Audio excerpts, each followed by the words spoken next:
All right, Will and I drove an hour up here hunting some core land again. This is where we were on Friday. We came up here, had a couple chances at turkeys, didn't end up working out. So we made the drive tonight. Today it's Saturday. We're gonna hunt all day tomorrow. We're trying to roost birds tonight, get a location on them because we think there's gonna be a lot of pressure tomorrow. But these birds were acting not pressured last time we were here. So we think we can call them in if we get on them early. So that's what we're trying to do tonight, and we'll see what happens. All right, so we got one bird roosted last night. We were across the river from it, so we drove to the other side of the river to try to pinpoint it a little better. And we walked 20 yards off the side of the road and ended up spooking the turkey. So it flew off roost last night. So that's gobbler number 4 that in this 1,600 acre area, gobbler number 4 that has been within 50 yards of the road. So today we're just gonna go in real quiet to where we spooked him yesterday, set up some decoys and play it quiet and see if we can hear where he's at and call him in. Alright, so the gobbler we spooked last night is gobbling again to our right. We snuck in as far as we thought we could safely, and we set the decoys up to our left. We don't know which side of this finger of trees he's gonna fly out to, so we're kind of set up in between two fields. I think he's gonna come to the right, from the right, and I'm ready to shoot him as soon as he gets eyes on our decoys. But we're just gonna wait for him to fly down to make a move. That was him. Now he's within 50 to 60 yards.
No, I can't. You have to get there.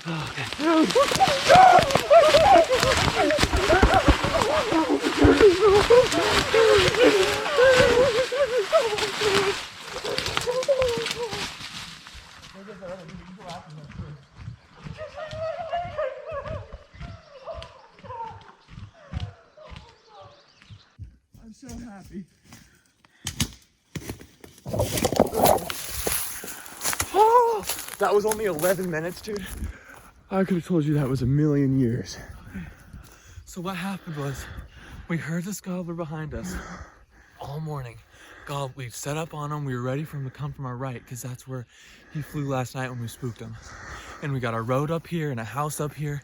So I set up on the back side of this tree to get a shot when he came from the right. And we set the decoys up here to lure him up this draw farther. And where he's gobbling, all of a sudden Will tells me he sees a bird right here. And I have two ginormous trees here. Well, yeah, you saw it. With the GoPro footage, I had two ginormous trees right in my way of making a left shot because I was just gonna have to move when we heard him fly down on the left. And so when that bird showed up on the left, I was screwed. And every time I tried to even move my barrel an inch, he would perk his head up and look right at us. And so and then out of nowhere, another Tom came in and was strutting. And it gave this guy just enough confidence. And I shoved the gun behind, put it, and they saw that movement, but they didn't run far enough away because when I pulled the trigger, he went down. How much room did you have when you broke, like, because that tree's dead stopping you? I had no room. For when, like, how long was he in your sight picture for? I couldn't even shoot a turkey when it was here. Oh my God, dude. That's why I was like, I know they're going to come from over here. I was I know. And I was like, I know if they can come over here, I can move. You could make that movement, but I couldn't move because they came from in front of us. Yeah. So I couldn't do that. Oh my God, dude. Let's check him out. He's got a good beard on him and some good spurs. Yeah. You gotta step on him, I think, though. He's just flinching. Dude, that's a big bird. Like, that's not a...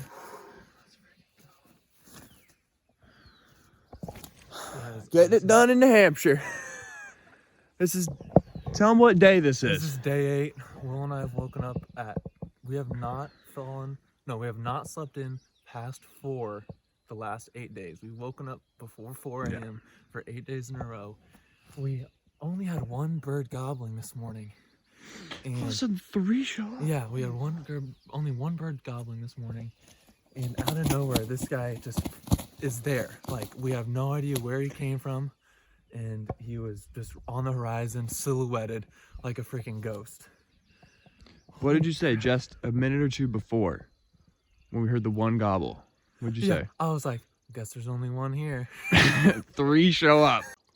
All right, before we do the breakdown of this hunt, I just want to say this spot I picked out on Onyx randomly after we were in Durham and heard no turkeys. And so I was like, we have an hour's worth of gas in the car. Like, where can we get to? And we just picked this spot randomly, showed up 2 days ago, and we're on birds, had 2 gobblers within 40 yards, but I had a gun malfunction because I didn't close the chamber.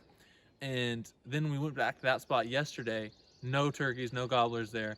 Got on Onyx again, found this spot, which is like 5 minutes away in fields, which is kind of the same landscape that we had the turkeys in the other day. And so right there, like 40 yards from me right now is private. We're just on the line of public land. So it was super helpful. Will and I set up right inside public, and it's been a tough week. I missed a Jake, and we had those 2 gobblers come in. So we've had some chances, but we finally got it done today, and we'll break it down now. Woo! So we heard this bird gobbling to our left, and I set up for a shot to my right because the bird was kind of behind us, and we thought it was going to come from the field on the right, like I said. But out of nowhere, this bird just flies down and is on the horizon looking down at us instantly, and we didn't even make a call. So it just showed up, was checking out our decoys from first light, and I just did not have a shot. And so waited 10 minutes to try to get him in, and out of nowhere another gobbler or another tom just comes out of the corner strutting. same location, so I don't have a shot on him either. But they both ended up walking in probably within 20 yards of us, and that's when I really started to make a move, and they caught on to it, started to back off, and that's when I pulled the shot. So we got him down. Beautiful, beautiful Tom, nice beard. He was silent, came in silent. Will and I didn't think we could really even kill a silent Tom, but we did. And so yeah, beautiful country. We're really grateful to come out here and get redemption from last time. We messed up a few too many times, so it was great to come here and get it done at first light. Something that was interesting, this morning when we got here, we knew that there was a bird in the area. And so when we pulled in, we were just real quiet, stealthy, walking down, and then around like what, 4:30ish, we started to hear one bird gobbling on the roost. So there was one bird we knew that was gobbling its head off on the roost. And then when this bird flew down, the other bird was still up there gobbling, gobbling, gobbling, and this one was still silent. So there was something just about a silent Tom that came in, and we played it right and we got it done. Yep, absolutely. Super grateful. We put in 8 hard days and we got 2 beautiful birds, so pretty nice season so far. See what happens. See what happens for the rest of the season, but we're grateful. We're grateful for these 2 opportunities.